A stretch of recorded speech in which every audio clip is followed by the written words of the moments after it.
The committee's study of the Central Intelligence Agency's Detention and Interrogation Program is a report compiled by the bipartisan United States Senate Select Committee on Intelligence, also known as SSCI, about the Central Intelligence Agency's Detention and Interrogation Program and its use of torture during interrogation in U.S. government bulletins on detainees in CIA custody. More than 6,700-page report, including 38,000 footnotes, details the history of the CIA's detention and interrogation program and the committee's 20 findings and conclusions.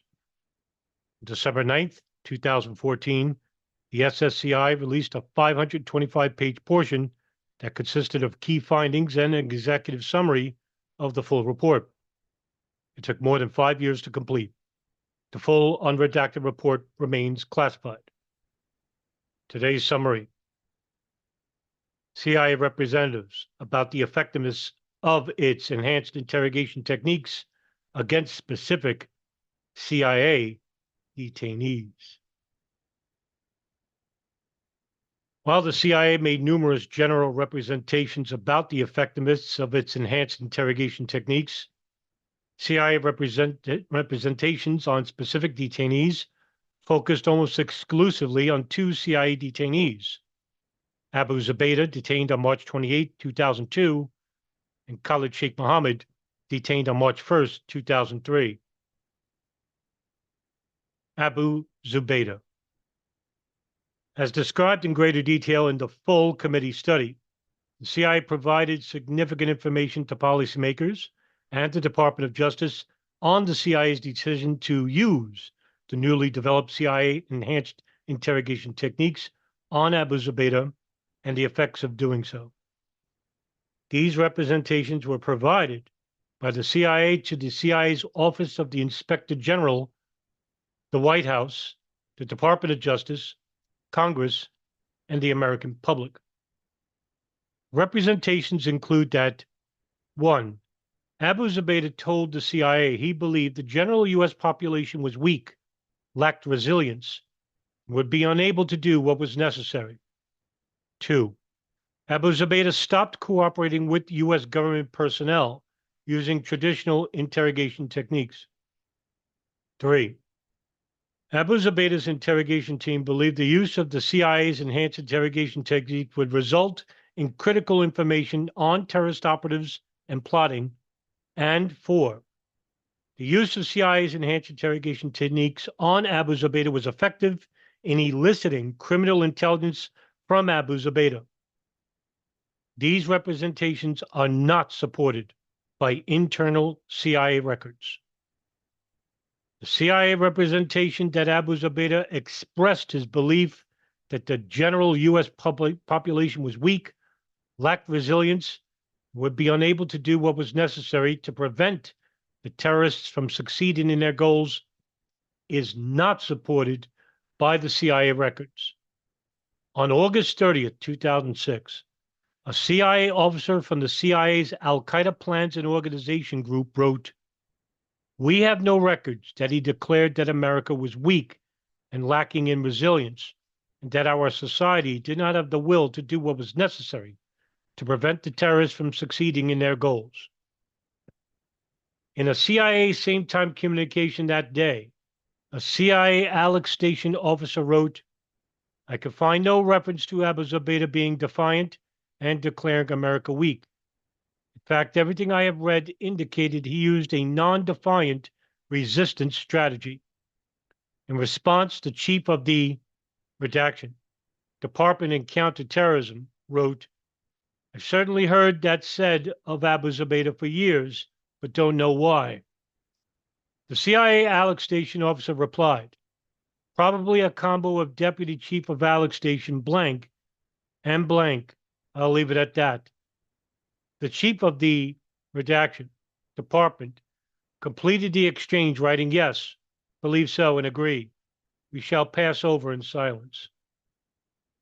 The representation that Abu Zubaydah stopped cooperating with debriefers using traditional interrogation techniques is also not supported by CIA records. In early June 2002, Abu Zubaydah's interrogators recommended that Abu Zubaydah spend several weeks in isolation while the interrogation team members traveled as a means of keeping Abu Zubaydah off balance and to allow the team needed time off for a break and to attend to personal matters, as well as to discuss the endgame for Abu Zubaydah. Redaction with officers from CIA quarters. As a result, Abu Zubaydah spent much of June 2002 and all of July 2002, 47 days in total, in isolation. The CIA officers next interrogated Abu Zubaydah. They immediately used the CIA's enhanced interrogation techniques, including the waterboard. Prior to the isolation period, Abu Zubaydah provided information on al-Qaeda activities, plans, capabilities, and relationships, in addition to information on its leadership structure, including personalities, decision-making processes, training, and tactics.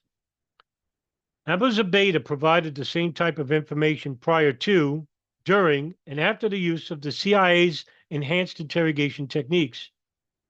Abu Zubaydah's inability to provide information on the next attack in the United States and operatives in the United States provided the basis for CIA representations that Abu Zubaydah was uncooperative, as well as the CIA's determination that Abu Zubaydah required the use of the CIA's enhanced interrogation techniques to become compliant and reveal the information that CIA headquarters believed he was withholding.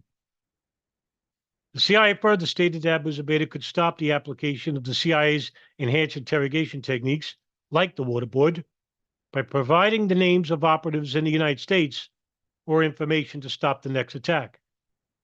At no point during or after the use of the CIA's enhanced interrogation techniques did Abu Zubaydah provide this type of information. The CIA representation that Abu Zubaydah's interrogation team believed the use of the CIA's enhanced interrogation techniques would result in new information on operatives in the United States and terrorist plotting is also incongruent with CIA records.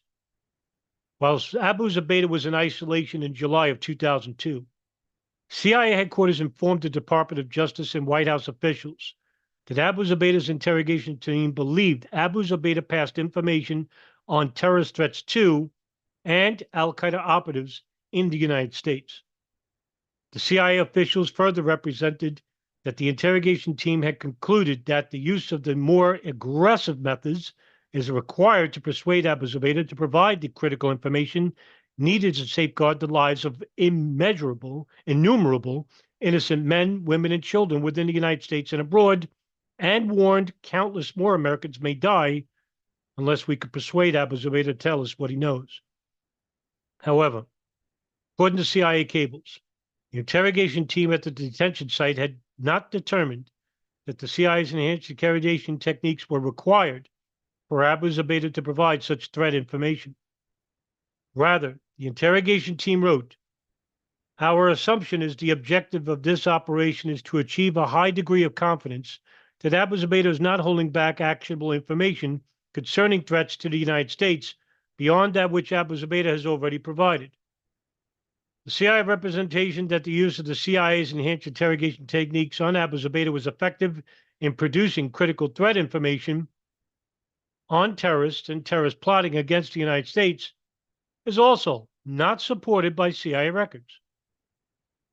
Abu Zubaydah did not provide the information for which the CIA's enhanced interrogation techniques were justified and approved.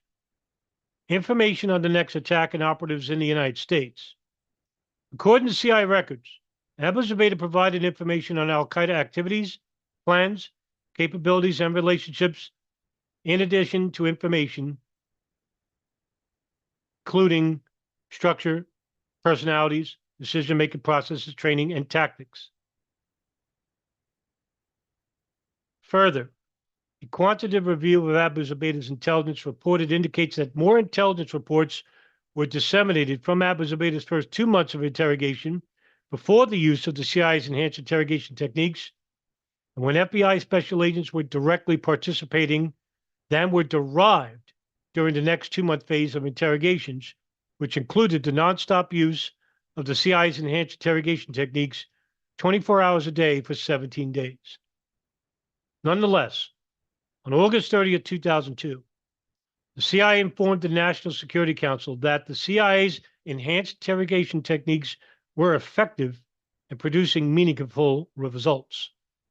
Shortly thereafter, however, in October of 2002, CIA records indicate that President Bush was informed in a presidential daily brief that Abu Zubaydah resisting providing useful information until becoming more cooperative in early August, probably in the hope of improving his living conditions. The presidential daily briefing made no reference to the CIA's enhanced interrogation techniques. Subsequently, the CIA represented to other senior policymakers and the Department of Justice that the CIA's enhanced interrogation techniques were successfully used to elicit critical information from Abu Zubaydah. For example, in a March 2nd, 2005 CIA memorandum to the Department of Justice, the CIA represented that information obtained from Abu Zubaydah on the dirty bomb plot and Jose Padilla was acquired only after applying enhanced interrogation techniques. This CIA representation was repeated in numerous CIA communications with policymakers and the Department of Justice. The information provided by the CIA was inaccurate. On the evening of April 3rd, 2002, prior to the use of the CIA's enhanced interrogation techniques, Abu Zubaydah provided this information to FBI officers who were using report building interrogation techniques.